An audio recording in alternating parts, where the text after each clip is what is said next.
Okay guys, gagawa ako ng kudo ni Deepak. Kudo, roti ni Deepak na kudo, millet, tsaka buckwheat. Simple ko lang ginagawa yan guys. So mga 3.5 spoon, kasi dalawa ang ginagawa ko or 4 na lang gawin natin. Dagdagan ko konti. Yan. And then yung kanyang buckwheat. Okay na yan. Lagyan ko lang siya ng water. Tansya-tansya ko lang to. Ma-feel mo na okay na yung texture para lang gumagawa ka ng pancake ba.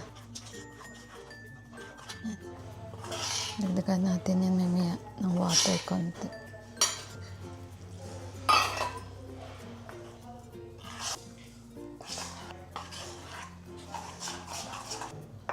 Ayaw din naman ibuwan ito.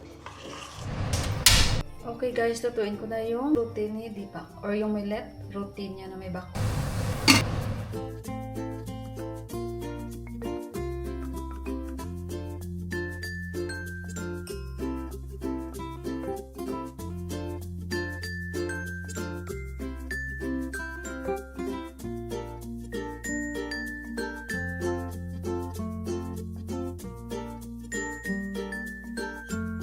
Okay guys, so yan yung pangalawang roti millet ni Deepak. And ito na yung pagkain niya guys. Yan. Serve ko na kay Deepak at kakain na siya.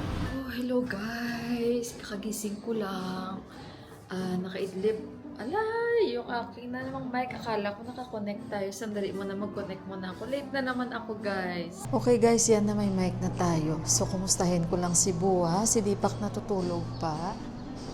At check natin si Buwa guys. Yun guys, kasi 'di ba may bayabas sa kanya na ibinigay si Uncle.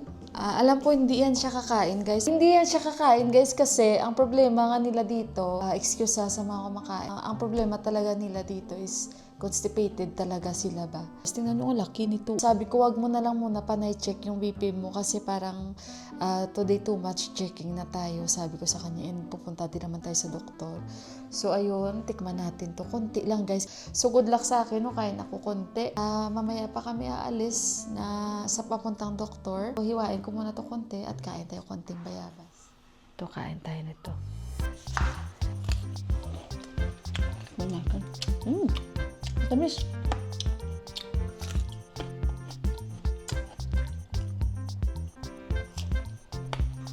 Cover ko lang to.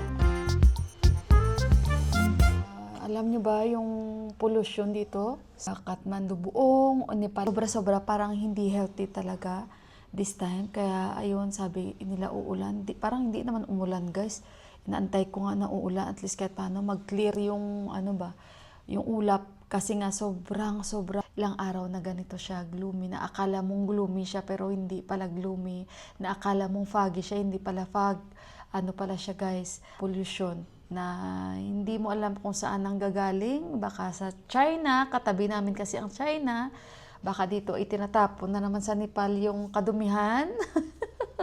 Yun ang balita. Kawawa naman yung Nepal na pagitnaan kasi. Ako ay nagugutom na naman. Nag-avoid na talaga ako guys, kain ng mga momo, kain ng kung ano-ano. Hindi na talaga ako kakain ng mga ganyan-ganyan guys. So kaya gutom ako, kain muna ako ng konting kanin. Kaya ako konting kanin at konting gidago din na niluto ko kasi may okra. Paborito ko. Si Deepak gising na. Sabi ko sa kanya, anong gusto mong kainin? Gusto mo bang kumain ng bayabas? Sabi niya, no. So, takot nga sila kumain yan kasi nga ang sakit nila talaga guys, constipated ba sila? Konting kanin lang kainin ko para lang hindi ako makaramdam ng tutol. At konting sag. Ayan. Si Buwa konti lang binigay ko na kanin kanina. Initin ko lang to sa microwave. Tingnan yung niluto ko guys. Oh yan. Mabilis nila maubos. Paborito ko talaga ang okra. Nilagyan ko to ng okra kasi may konting okra ako sa ref. At saka konting sag. Guys, ito na yung niyog, ang tubig ng niyog. Binibigay ko sa kanya.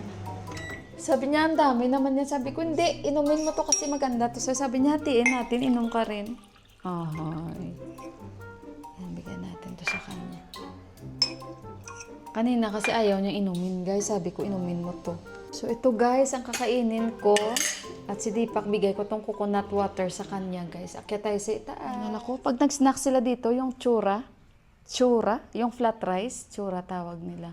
Hindi ko type. Palakain yan sila dito, guys.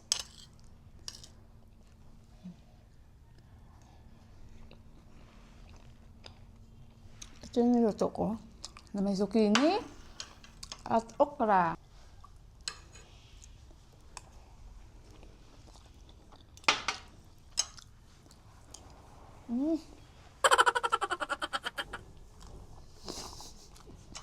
Nakaidlip siya, nakaidlip din ako. Maliligo na yan. Okay guys, dito na kami sa taxi. At 5:11. So, andyan si Buwan, naka-zoom ata ako. Sandali, naka-zoom na tayo. And guys, at iniisip ko si Yuhan kasi baka medyo malilate kami. Pero sana dumating kami bago pa siya dumating. Iniwan lang namin yung susi. And sana, okay yung check-up niya guys. Para lang ba ma-comfortable at masabi niya lahat na naramdaman niya. So may music dito, mamaya na ulit at baka ma-CPR tayo.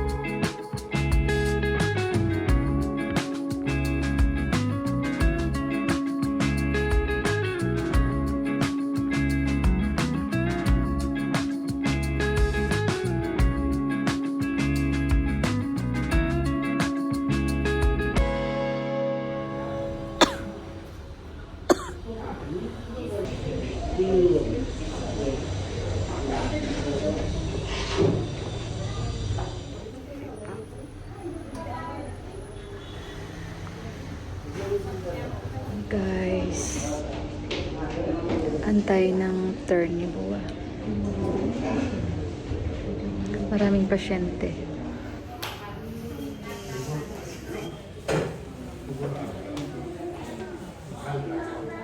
Guys, tapos na kami pa-check up.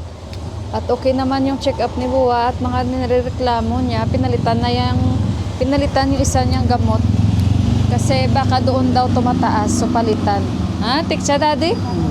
Yun si Deepak, kuha ng gamot ni Buwa. So, yun guys, pauwi na kami. Magluluto pa ako dahil si Yuan parating na. Yan yung gamot. So, kumuha muna kami ng isa. Mataas pa rin yung BP niya. So, yun guys, mabuti at makakauwi kami bago pa dumating si Yuan. Dito na area puro furnitures. Kurtina, mga carpets. Dili Bazaar.